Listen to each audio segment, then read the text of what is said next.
Welcome to my project demo. Let's introduce project equipment. This is object detector sensor. This is temperature sensor.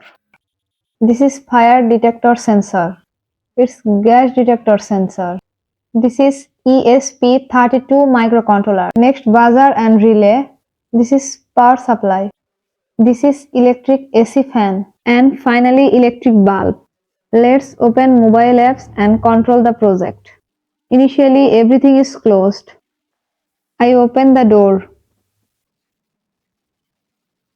Then the apps show door is open. Again I close the door. The apps show close the door. I turn on the light. I turn off the light. Switch on the fan. Fan is running. Switch off the fan. Fan is stopped. Now light the fire. The red light flash on the app and alarm sound. I took out the gas.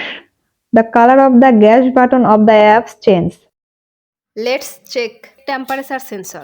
I am trying to increase room temperature. At the same time, app shows current temperature remotely. When temperature is greater than 33.5, then app notify to open AC by voice and text. That's all. Assalamu alaikum.